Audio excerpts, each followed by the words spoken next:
तो आज हम लोग ऐसे क्यों करने जा रहे हैं, क्या करने जा रहे हैं बाबू, ऐसे क्यों। आज हम लोग ऐसे क्यों स्टार्ट कर रहे हैं, आज पूरा ऐसे क्यों जितना उसमें है कॉस्ट एंड टैक्स में वो हम लोग करेंगे, मतलब जितना उस पेपर में है। तो आज कॉस्ट एंड टैक्स का हम लोग ऐसे क्यों क्वेश्चन डिस्कस करेंगे, समझेंगे और लिखते जाएंगे। अगर कुछ नया क्वेश्चन होगा तो चलिए, और जिनको आता रहेगा आप लोग बताना आंसर। पहला क्वेश्चन क्या है बोलिए, रीडिंग करिए बाबू। पहला क्वेश्चन क्या है, जोर से बोलिए। यस, पहला क्वेश्चन है what is piece rate wage system. कोई बताएगा बाबू पीस रेट किसे कहते हैं, what is piece rate, who will say. कोई बताओगे आप लोग में पीस रेट क्या होता है, बताओ।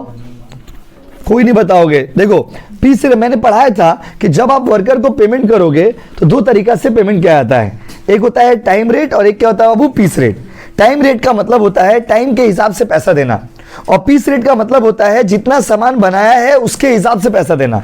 तो जितना सामान वर्कर बनाया है उसके हिसाब से जब आप पैसा दोगे उसको बोलते हैं पीस रेट। क्या बोलते हैं बाबू, पीस रेट। तो कोई भी वर्कर को जब हम पेमेंट करेंगे तो दो तरीका से पेमेंट होता है, एक होता है टाइम के हिसाब से और एक होता है पीस के हिसाब से।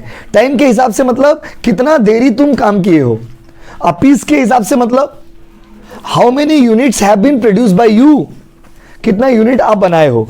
तो टाइम के हिसाब से जब ऐसा देंगे तो that is called time rate, और जब नंबर ऑफ यूनिट्स प्रोड्यूस के हिसाब से देंगे तो उसको बोलते हैं पीस रेट। क्या बोलते हैं बच्चों, तो ये समझ भी लिया। अब इसको लिख लीजिए। हम बोलते हैं यार एक कॉपी निकाल के लिखिए, लिखिए, बोले लिखिए। Piece rate refers to, piece rate refers to the method, piece rate refers to the method of making payment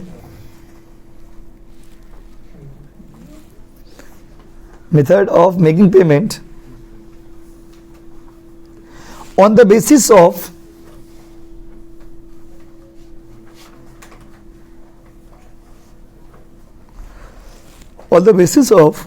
number of units produced, on the basis of number of units produced,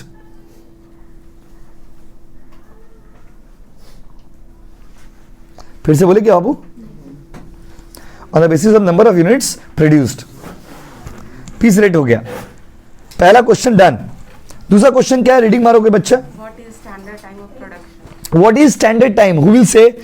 किसी को याद है तो बताइए standard time क्या होता है। Standard time का डेफिनेशन भी हमने लिखवाया था।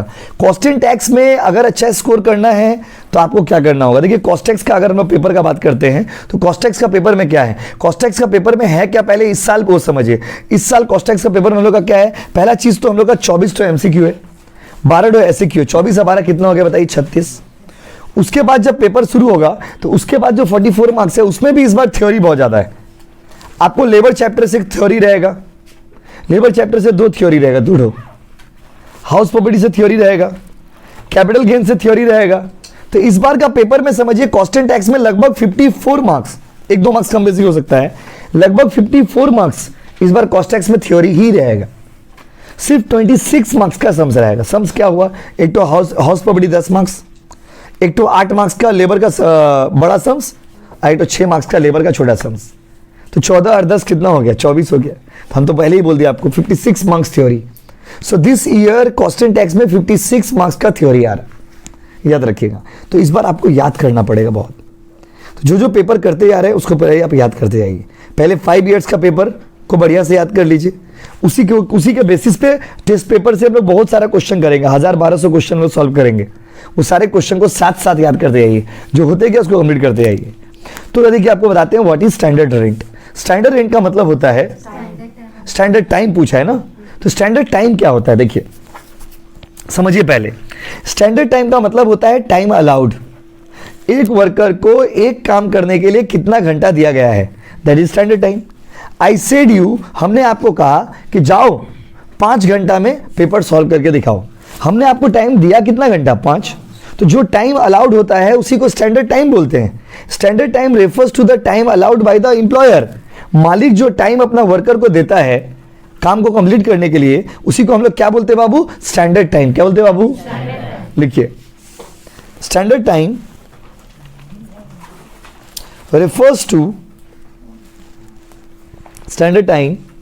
refers to the time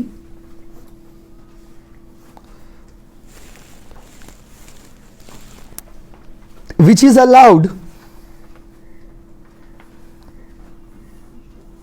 time which is allowed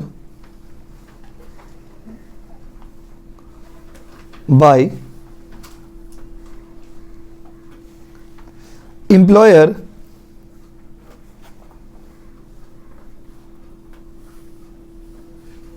to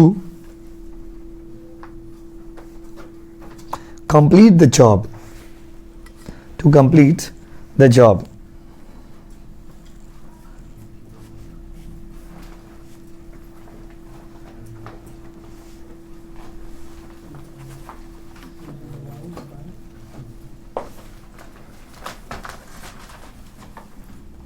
हो गया बाबू?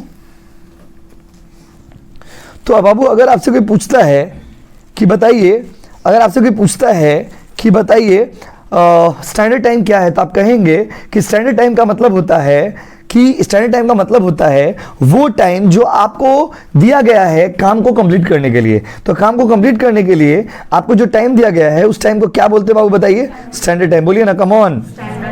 यस, उसके बताइए कितना क्वेश्चन, अगला क्वेश्चन क्या है बोलो? Difference between normal time and abnormal time. हाँ, नॉर्मल आइडल टाइम और क्या बाबू? Abnormal idle time. किसी को याद है नॉर्मल आइडल टाइम और एबनॉर्मल आइडल टाइम? बोलिए, बोलिए राकेश, हाथ उठाई देना। बोलिए Zainab. Normal idle time refers to the idle time which is expected to arise and cannot be avoided, but abnormal idle time can be avoided by the management. बहुत बढ़िया, एक बार रिवीजन करा दे रहे आपको, सुन लीजिए जो लोग नहीं किए हो पहले। देखो आइडल टाइम मतलब होता है टाइम, वेस्टेज ऑफ टाइम। बहुत सारे लोग ऐसे होते हैं जो काम आते हैं टाइम पे, जाते हैं टाइम पे, आते हैं जाते भी है, लेकिन टाइम बर्बाद बहुत करते हैं। और जो टाइम आप बर्बाद कर देते हो ना उसी को बोलते हैं आइडल टाइम। क्या बोलते हैं बच्चों? बोलिए ना, कम ऑन। उसको हम लोग आइडल टाइम बोलते हैं। और आइडल टाइम दो तरह का होता है बाबू, एक तो होता है नॉर्मल आइडल टाइम और एक तो होता है abnormal idle time. Normal idle time वो होता है जो होगा ही होगा। अगर मान लीजिए आप गेट के पास ठीक 10 बजे आ गए, 10 बजे से मान लीजिए आपका क्लास है, ठीक गेट के पास आप 10 बजे आ गए, तो गेट से आपका सीट तक बैठने में टाइम नहीं लगेगा, आप तो टाइम पे आ गए हो। फिर भी देखिए नॉर्मल आइडल टाइम वो होता है जो होगा ही होगा, जो एक्सपेक्टेड है, जिसको चाह करके भी हम लोग अवॉइड नहीं कर सकते।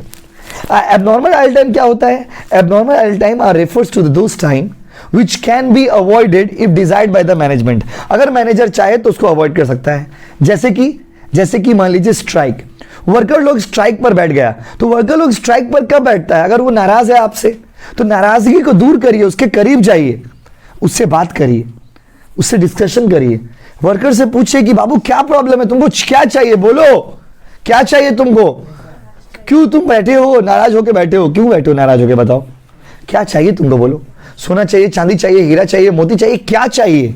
वर्कर से पूछिए, मत दीजिए उसको जो चाहिए। जो चाहिए वो देने का नहीं है, सिर्फ पूछने का है। देखिए आपको एक बताते हैं, इंसान का नेचर का एक खूबी होता है, everybody wants the belongingness. Belongingness का मतलब होता है अपनापन।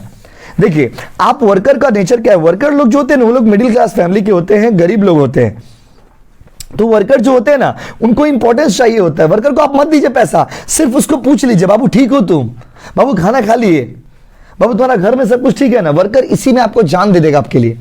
बिजनेस का स्ट्रेटजी आपको सिखा रहे हैं, बिजनेस का स्ट्रेटजी है, वर्कर को बिलोंगिंगनेस चाहिए।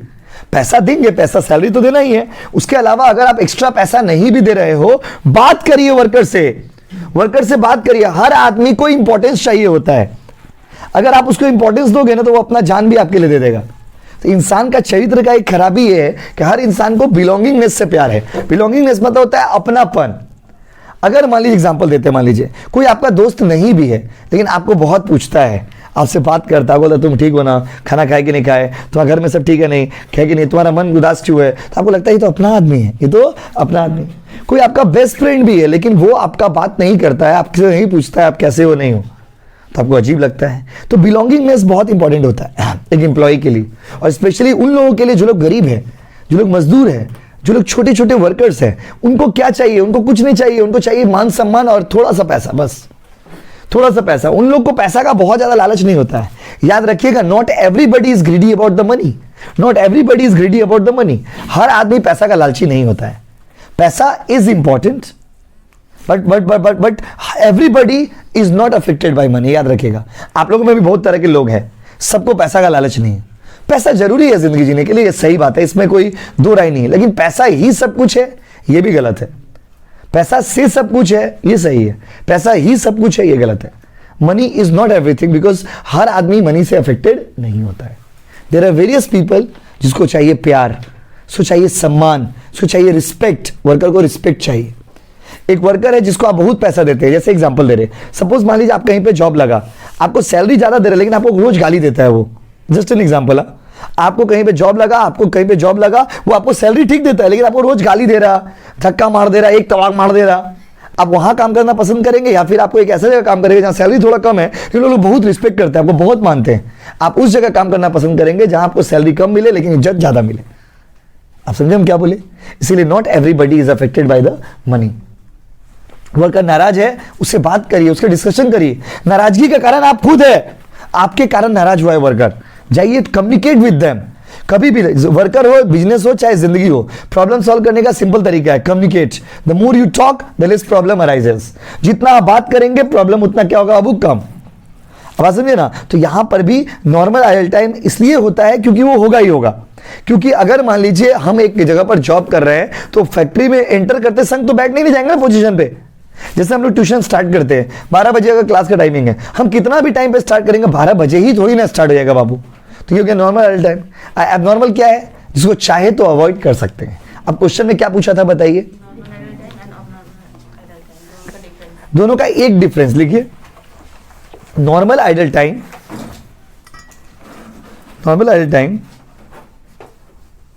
Can be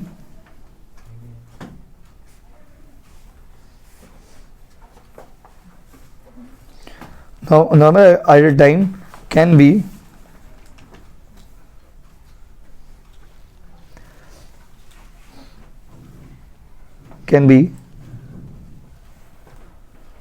not expected, can be like normal idle can not be होगा, can not be गलत हो गया, ठीक कर लीजिए। normal idle time cannot be avoided, इसको अवॉइड कर सकते हैं बाबू? बताइए ना, आप ही बताइए प्लीज। एक्सपेक्टेड कहाँ लिखवाए हम? एक्सपेक्टेड लिखवाए क्या? नहीं तो एक्सपेक्टेड नहीं लिखवाए। Normal idle time can not be avoided, ये लिखे ना। बट एबनॉर्मल आइडल टाइम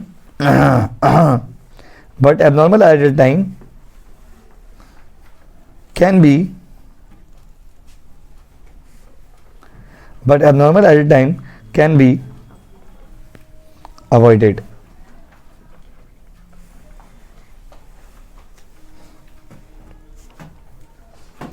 हो जाए तो बता दीजिएगा, हो जाए तो बता दीजिएगा। हो गया कि नहीं बोलिए? अगला क्वेश्चन बोलिए। Give one example of abnormal idle time. अरे देखो आ ही गया। बोले एबनॉर्मल आइडल टाइम का एक तो एग्जांपल दीजिए, स्ट्राइक। क्या बाबू? स्ट्राइक। लेकिन क्वेश्चन के फॉर्मेट में आंसर लिखेंगे, क्योंकि बहुत बार ऐसा होता है you know the answer but you don't know how to present the answer. So देखिए जैसे एग्जांपल देते हैं, ये तो बड़ा अच्छा चीज आती है। जैसे देखिए मान लीजिए मेरा घर में खिचड़ी बना, ये तो अच्छा एग्जांपल दे रहे, खिचड़ी बना, खिचड़ी, पापड़, चटनी, बस और मिठाई, सबको आप अच्छे से अलग अलग बाटी में सजा के दिए, कितना अच्छा लग रहा है। लेकिन मान लीजिए आपके घर में कितना अच्छा देखने में लग रहा है, बोलिए? उसका फोटो भी खींचेंगे तो देखने में अच्छा लगेगा। अच्छा, दूसरा सिचुएशन क्या, आपके घर में दाल, भात, चिकन, मटन सब बना है और सब एक ही थाली में डाल दिए। दाल, भात, चिकन, भुजिया, मटन, फिश फ्राई सब डाल के एकदम खिचड़ी कर दे, गिज गाज के खा रहे। कैसा लग रहा है? देखिए जस्ट इमेजिन करिए कैसा लगेगा। नहीं, खाने में तो मजा आएगा, खाने में तो आपको अच्छा लगेगा, लेकिन प्रेजेंटेशन कितना खराब हो गया। तो इसीलिए प्रेजेंटेशन बहुत मैटर करता है। आप देखोगे, जैसे फोटो शूट जो लोग करता है, जो लोग फोटोग्राफी का करता है, जो लोग फोटो खींचता है, वो लोग क्या करता है? वो लोग प्रेजेंटेशन पे बहुत फोकस करता है। आप देखोगे जैसे एग्जांपल दे रहे, एक नॉर्मल सा आदमी है, रास्ता पे मान लीजिए कोई बोरा उठा रहा है, या रास्ता पे मान लीजिए एक पागल व्यक्ति है, रास्ता पे बोतल जो है वो उठा रहा है, उसको हम लोग आप लोग देख के बोलते हैं बाबा कैसा है।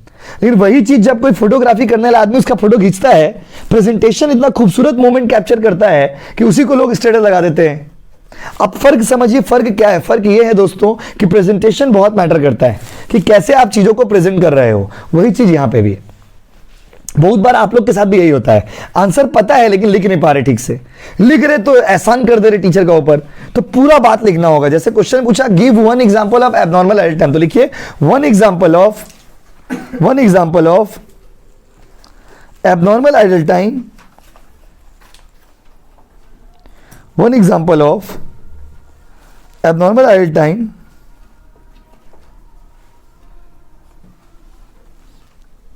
is strike by employees. Strike by employees. हो जाए तो बता देना बच्चों. अगला क्वेश्चन में आ जाओ. अगला क्वेश्चन पढ़ो. कोई बच्चा क्या लिखा हो बाबू बोलो. क्या लिखिए.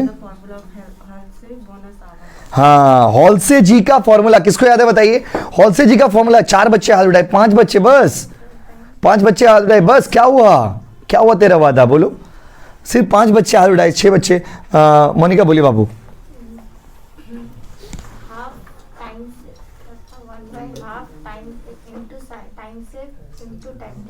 यस, फॉर्मूला उनका ये है. उन्होंने कहा था कि जितना आदमी, उन्होंने क्या कहा था पहले बताते हैं, एक बार बता देते हैं. उन्होंने कहा था कि जितना टाइम बचाइएगा ना उसका 50% आपको बोनस देंगे. मतलब अगर आप 8 घंटा बचाओगे तो उसका 50% कितना होगा, 4 घंटा. तो यहाँ पर सम्स तो दिया नहीं है. यहाँ पे पूछा है कि हॉलसे का फॉर्मूला. सुनिए, हॉलसे का फॉर्मूला होता था हाफ, मतलब 50% of time save into time rate. लिख लीजिए. जिनको याद नहीं था लिख लीजिए. जिनको याद है वो लोग मत लिखिए. जिनको याद नहीं है वो लोग लिख लीजिए बाबू. क्या याद नहीं है तो बार बार लिखते जाइए. Half 1/2 time save. लिखिए 1/2 time save into time rate. लिखिए.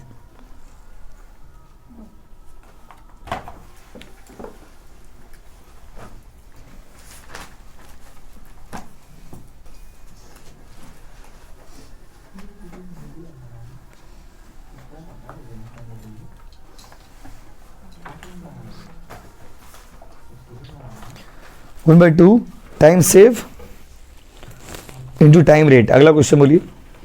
Standard time 8 hours to complete a job. Time taken 6 hours. Wage rate per hour is ₹10. Fine wage under P6. Sums दिया हुआ है. अब सम्स हम आपको पढ़ के सुनाते हैं. सम्स बनाओगे आप लोग ही. अब हम बनाएंगे नहीं, अब खाली हम गाइड करेंगे. बनाएंगे आप लोग भी. आप लोग ही. हम क्वेश्चन पढ़ के सुनाते हैं. क्या लिखा हुआ देखिए. क्वेश्चन में लिखा हुआ है बच्चों, standard time is 8 hours. Time taken 6 hours. Wage rate per hour, मतलब 1 घंटा का रेट है 10 रुपया. आपको पीस रेट निकालना है. कौन सा रेट निकालना है? वो पीस रेट. किसी को याद है पीस रेट निकालने का फॉर्मूला सिखाए थे? बताओ. फैसल बोलिए बाबू. यस, सुनिए ध्यान से. करना आपको ही, हम समझाते हैं. पीस रेट निकालने का फॉर्मूला होता है hourly wages divided by hourly production. इसका मतलब 1 घंटा का रेट कितना है डिवाइडेड बाय 1 घंटा का में कितना पीस बना रहे हो. आपको हम गाइड कर रहे हैं, आप लिखते जाइए. लिखिए, हम बता रहे. आंसर लिखिए. Piece rate equal to Piece rate equal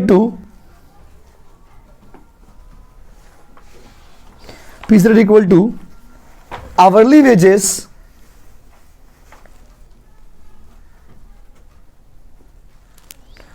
wages divided by hourly production.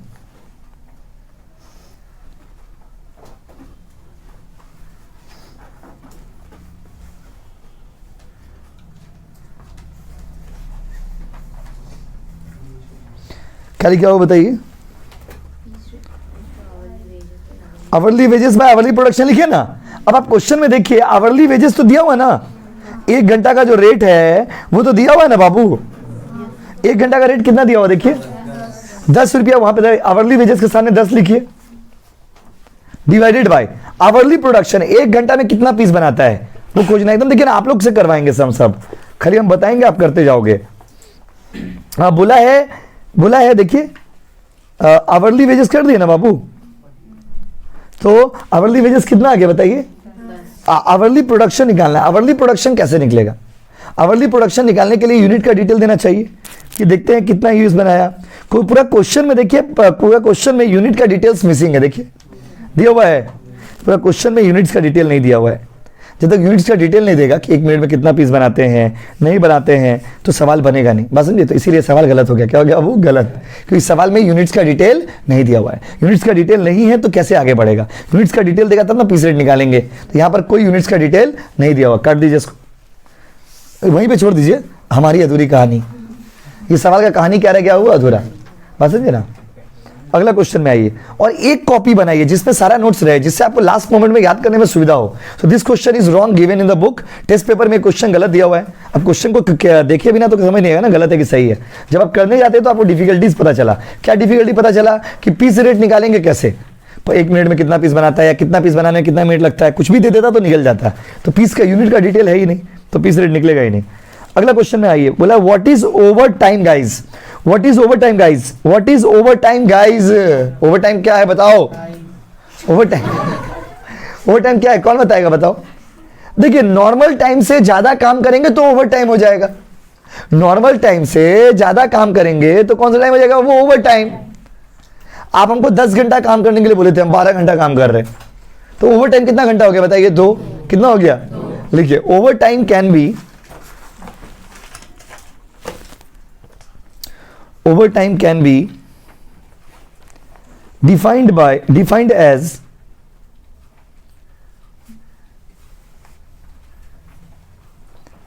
the extra time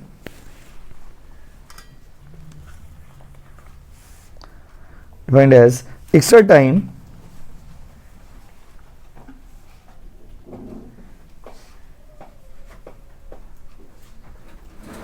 कल क्या बाबू, extra time which is worked by the employees, which is worked by the employees other than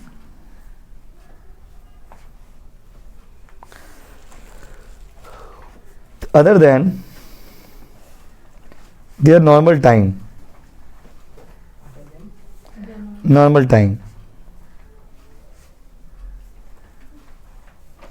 normal time से extra जो काम किया उसको कौन सा time बोलेंगे वो बताइए, ओवर टाइम।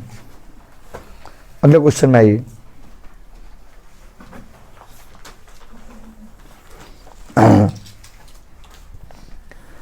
अगला क्वेश्चन है give 1 example of abnormal idle time.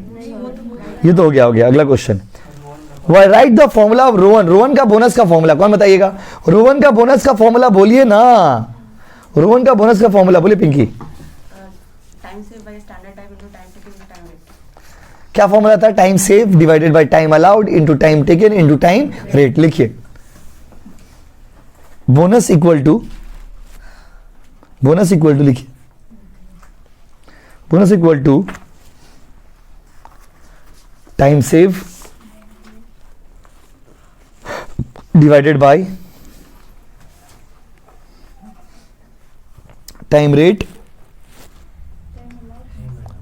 Sorry time save divided by time allowed, right, time allowed into time rate, time taken into time rate. फिर से बोले एक बार, time save by time allowed into time taken into time rate. आगे पीछे भी लिख सकते हैं, time save by time allowed into time taken into time rate. हो गया क्या। अगला क्वेश्चन में आइए, what is gross annual value. बोला क्वेश्चन में कि mention one drawback of Rowan premium plan. Rowan ji का जो मेथड था, ये जो फॉर्मूला आपको बताए, बोला उस फॉर्मूला का एक तो खराबी बताइए। कौन बताएगा बाबा, हाथ उठाओ। एक खराबी बताइए, कौन बताइएगा, बोलिए मुस्कान। अच्छा बोलिए जैनब। कॉम्प्लेक्सिटी, यस सिंपल है, लेस बोनस। ये बहुत कॉम्प्लेक्स मेथड है, बहुत झमेला वाला मेथड है। लिखिए one drawback of one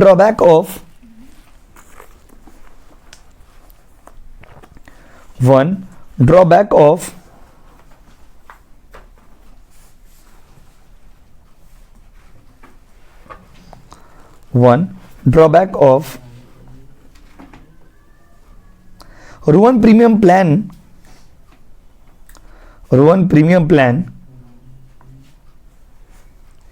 is complexity।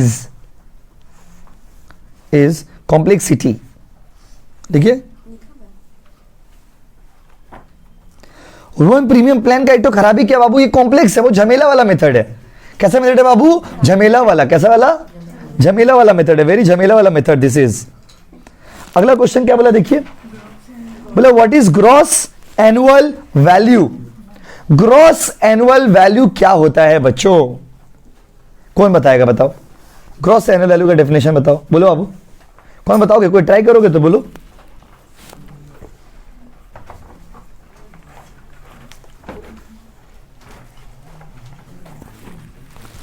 बताइए, कौन बताइएगा ग्रॉस एनुअल वैल्यू का डेफिनेशन? कोई नहीं, चलिए देखिए, ग्रॉस एनुअल वैल्यू कैसे निकलता है, किसी को याद है? ग्रॉस एनुअल वैल्यू निकालना सिखाए थे इनकम फ्रॉम हाउस प्रॉड्यूस, उसका स्टेप्स बताइए, कौन बताइएगा पूरा स्टेप्स? सिमरन बोलिए बाबू। Gross municipal value. ओके, जोर से सिमरन। Gross municipal value of rent, whichever is higher. Okay, Then notional rent will come. Step to notional rent or standard rent, whichever is lower. Then RER will come. R will come. Then step 3, annual rent minus unrealized rent. Step 4, higher of step 2 and 3. Then less loss due to vacancy. Yes, पूरा step बच्ची बता दी, बस समझे ना? अभी question में आपसे पूछेगा कि बताइए, ये तो हो गया मेरा ग्रॉस एनुअल वैल्यू का डेफिनेशन पूछ रहा है, क्या पूछ रहा है बाबू? डेफिनेशन। तो डेफिनेशन पूछा है, ग्रॉस एनुअल वैल्यू निकालना तो हम लोग को आता है, लेकिन प्रॉब्लम है डेफिनेशन पूछ रहा है। तो ग्रॉस एनुअल वैल्यू कैसे निकलेगा, लिखिए, gross annual value refers to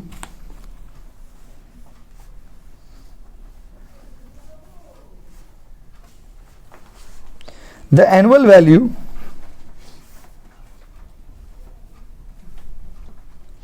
refers to the annual value of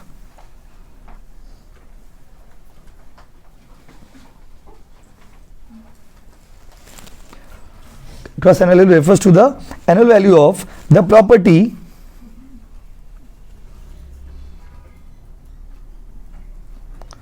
value of the property which is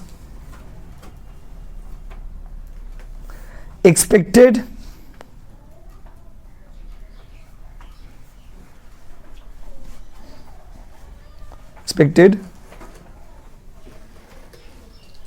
to be earned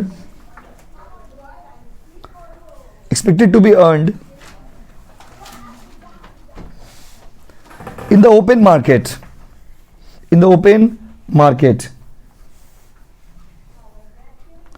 मतलब अगर उस प्रॉपर्टी को भाड़ा लगाया जाए तो क्या रेंट हम लोग एक्सपेक्ट कर सकते हैं, उसी वैल्यू को हम लोग क्या बोलते हैं? Gross annual value. उसमें और पूछा, देखिए, what is unrealise rent? Unrealise rent क्या है बताइए?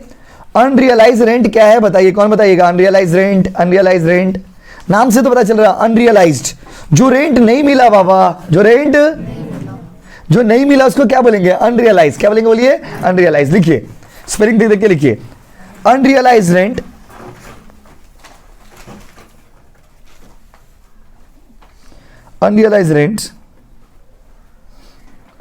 refers to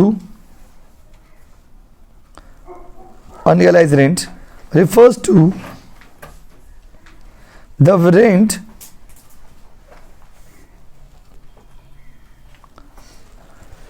which is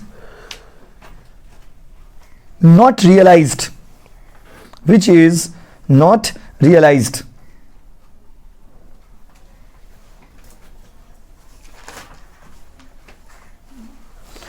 जो आपको नहीं मिला उसको क्या बोलेंगे बाबू बताइए? अनरियलाइज। हो गया बाबू। What is capital asset? अच्छा, what is long term capital asset बताओ? ये तो बताइए, लॉन्ग टर्म कैपिटल एसेट किसको बोला गया बताइए, कौन बताइएगा? पढ़ाई थे लॉन्ग टर्म कैपिटल, सब तो पढ़ाया हुआ है, बताइए। लेकिन अभी हम लोग ऐसे क्यों सॉल्व कर रहे हैं? लॉन्ग टर्म कैपिटल एसेट क्या होता है? तो सुनिए, लॉन्ग टर्म कैपिटल एसेट वो एसेट होता है जिसको अगर मान लीजिए नॉर्मल एसेट है तो उस केस में 36 महीने से ज़्यादा, और अगर शेयर्स है तो उस केस में 12 महीने से ज़्यादा।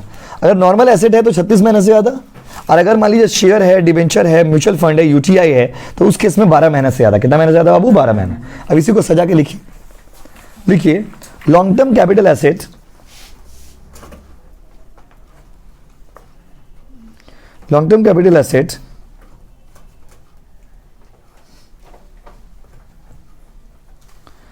refers to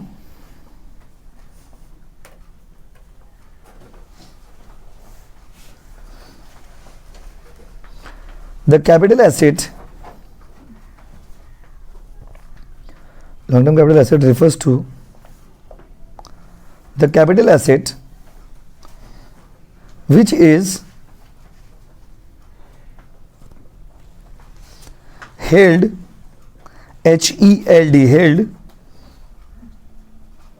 which is held for more than, which is held for more than 36 months, 36 months in case of fixed assets, fixed assets and more than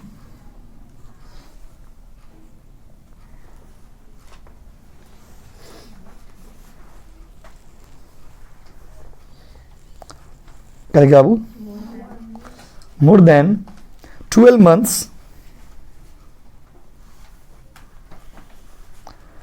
in case of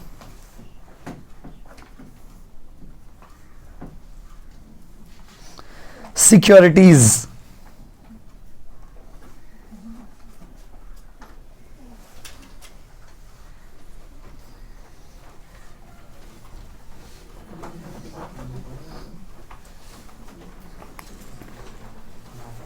next में आइए,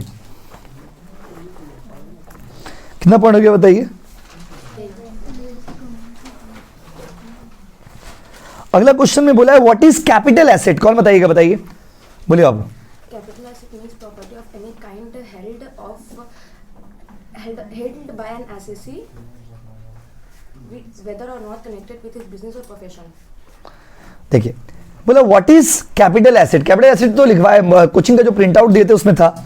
capital asset मतलब कोई भी ऐसा property, चाहे वो tangible हो, intangible हो, फिक्स हो, फ्लक्चुएटिंग हो, कोई भी ऐसा प्रॉपर्टी जो आपका एसेट है, ठीक है ना। तो ज्यादा बड़ा, बहुत बड़ा डेफिनेशन बुक, कोचिंग का बुक में लिखा हुआ है, उतना बड़ा तो नहीं लिखेंगे, एक मार्क्स में छोटा डेफिनेशन लिखेंगे। लिखिए capital asset,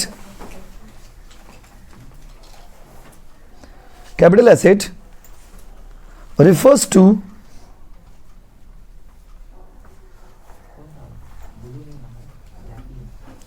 capital asset refers to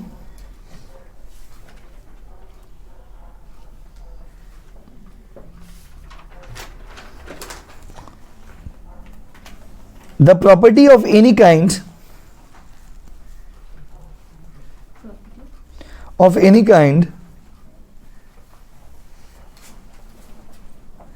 which is held by the assessee,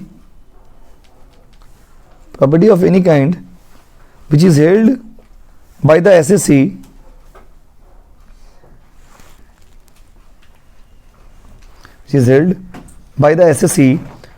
whether or not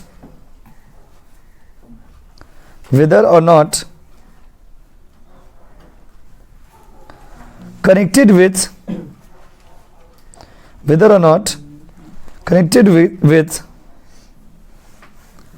business and profession,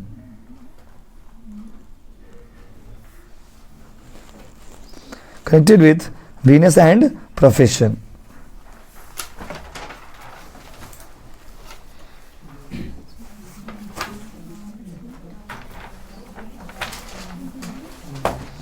आइए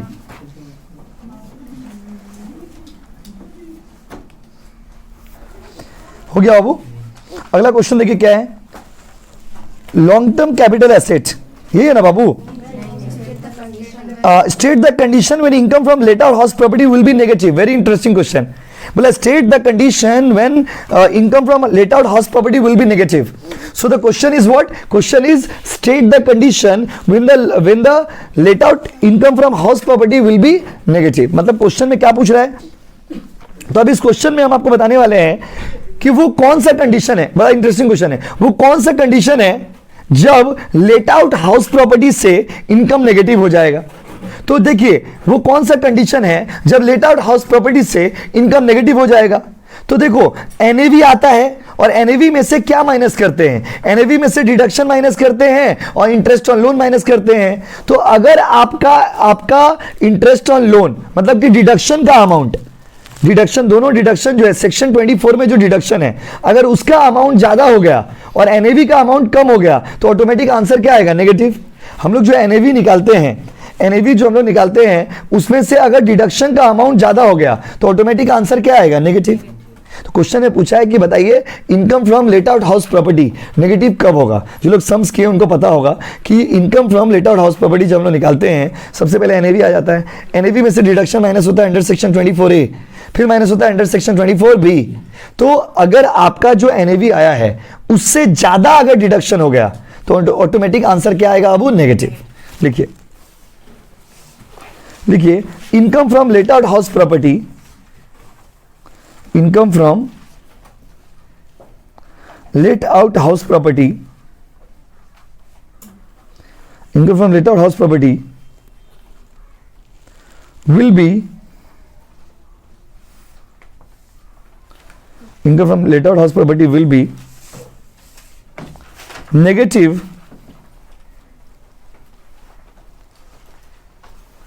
when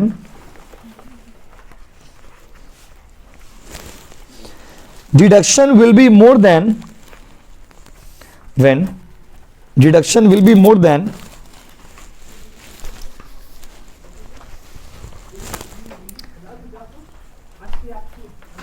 deduction will be more than NAV, net annual value. अगर नेट एनुअल वैल्यू से ज्यादा deduction होगा तो वो क्या हो जाएगा, अब नेगेटिव। क्लियर है? बड़ा अच्छा जो क्वेश्चन इस पेपर में दिया हुआ है। अगला सम्स देखिए, जीएवी है 75,000, जीएमवी है 60,000, म्युनिसिपल टैक्स है 10%, जिसमें से 40% दिया है टेनेंट। जीएवी है 75,000, जीएमवी है 60,000, म्युनिसिपल टैक्स है 10%, और म्युनिसिपल टैक्स 10% है लेकिन उसमें से 40% पे किया है tenant. Find a net annual value, net annual value निकालना है। अच्छा, जीएवी में से म्युनिसिपल टैक्स माइनस होता है तो एनएवी आ जाता है। तो पहले आप लिखिए GAV less municipal tax NAV, लिखिए फिर बताते हैं। सारा आप लोग ही करोगे, हम खाली बताएंगे। पहले लिखिए जीएवी, उसके नीचे लिखिए लेस, जैसे समझाते हैं लेस म्युनिसिपल टैक्स, फिर उसके नीचे लिखिए एनएवी, जैसे सम्स करते थे हम लोग। अब देखिए आपको नंबर्स बता रहे हैं, नंबर का खेला। जीएवी में से म्युनिसिपल टैक्स माइनस करेंगे तो क्या आएगा, वो एनएवी आएगा ना, आएगा ना NAV. GAV less municipal tax तो क्या आएगा आंसर, एनएवी। जैसे सम्स में करते जीएवी लेस म्युनिसिपल टैक्स तो क्या आएगा, एनएवी। अब the question is what is GAV, GAV is given ना। जीएवी देखिए दिया हुआ 75,000, क्योंकि हम कर देंगे तो आप सीख नहीं पाओगे, इसीलिए आप करो। जीएवी कितना, 75,000, राइट, लिख लिए। अब सवाल ये है कि म्युनिसिपल टैक्स, सुनो पहले याद करो म्युनिसिपल टैक्स माइनस कब क्या आता है। हमने आपको पढ़ाया था म्युनिसिपल टैक्स माइनस करने का 2 रूल है। एक कि म्युनिसिपल टैक्स पेड होना चाहिए, और दूसरा पेड बाय द ओनर होना चाहिए। तो म्युनिसिपल टैक्स बोला है 10% ऑफ जीएमबी, जीएमबी कितना है 60 ना, तो 60,000 का 10% कितना आएगा बताओ, 6,000 आएगा ना, 6,000 आएगा। तो लेकिन 6,000 का 40% टेनेंट पे किया। कौन पे किया बताइए, म्युनिसिपल टैक्स माइनस करेंगे ना, तो म्युनिसिपल टैक्स दिया हुआ 10%, तो म्युनिसिपल टैक्स किस पे निकलेगा, म्युनिसिपल वैल्यू पे निकलेगा। तो म्युनिसिपल वैल्यू दिया हुआ है 60,000, 60,000 का 10% कितना आएगा, 6,000 आएगा ना। लेकिन 6,000 पूरा माइनस नहीं होगा, 6,000 का 40% टेनेंट पे किया है, तो हम कितना पे किए, 60%। अगर मेरा भड़ैता पे किया 40%, तो हम कितना पे किए, 60%। तो 6,000 का 60% कितना होगा बताइए, 3600 माइनस कर दीजिए डायरेक्ट। म्युनिसिपल टैक्स में माइनस करिए 3600, तो फाइनल आंसर बताइए बाबू। 75,000 माइनस 3600 करिए, कितना आएगा आंसर, आंसर आएगा 71,400। आप समझे 3600 कैसे आया। तो अगर आपको 3600 कैसे आया वो समझना है तो ब्रैकेट में लिख लीजिए, हम बताते हैं कैसे आया। 3600 कैसे आया, ब्रैकेट में लिखिए 60,000 into 10 into 60%।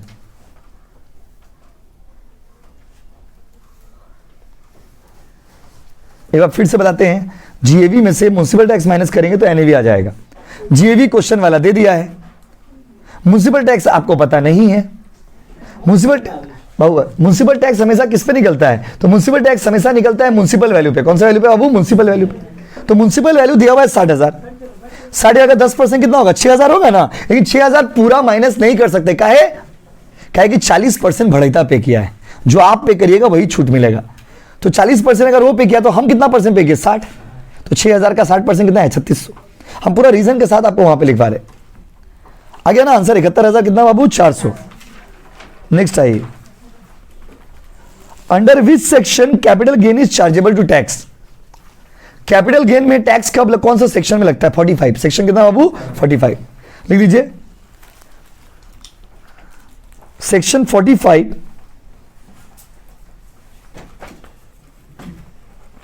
is the basis of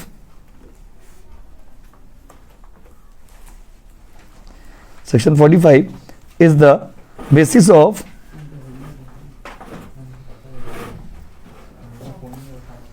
of charge for capital gain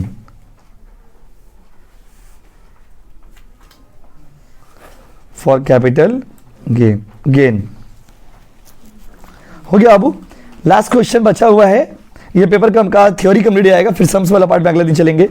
gain on sale of ornament in the hands of ornament trader is taxable under the head capital gain. बोला अगर कोई गहना का विक्रेता है, मतलब गहना बेचता है, तो गहना बेचने वाले के लिए गहना से जो कमाई होगा क्या वो कैपिटल गेन होगा? तो हमने आपको पढ़ाया था stock in trade capital gain नहीं होता है। स्टॉक इन ट्रेड का मतलब क्या है? जैसे मान लीजिए हम जैसे एसी अगर आपके घर में आएगा या हम लोग के घर में आएगा तो हम लोग के लिए बहुत बड़ा बात हो जाएगा, क्योंकि हम लोग के लिए एसेट हो गया। लेकिन जो आदमी एसी बेचता है उसके लिए एसी बस एक सामान है। कार, अगर आपके घर में हमारे घर में कार आएगा तो हम लोग पगला हो जाएंगे। क्या हो जाएगा? वो पगला कि कार आया। लेकिन जो आदमी एसी कार बेचता है उसके लिए कार एक नॉर्मल सामान हो गया। तो अगर गहना बेचने वाले के लिए हम लोग आप लोग ज्वेलरी खरीदते हैं, पूरा मोहल्ला महल्ला कर देंगे, लेकिन ज्वेलरी वाला के लिए ज्वेलरी क्या है बाबू? नॉर्मल सामान हो गया। तो बोला है क्वेश्चन में कि ज्वेलरी वाला के लिए ज्वेलरी जो है, मतलब गहना वाला के लिए गहना जो है क्या वो कैपिटल गेन है? आंसर होगा नहीं, तो आंसर होगा फॉल्स। मारिए, ठीक है। ये वाला सेक्शन पूरा कंप्लीट होगा, अगला दिन ही करेंगे इसको। क्लियर है गाइस? अगला दिन अगला सेक्शन में चलेंगे। एमसीक्यू ऐसे क्यों याद करके आइएगा प्लीज, याद नहीं करने मांगते आप लोग, ये आप लोग का डिसएडवांटेज है। याद करके आइएगा प्लीज।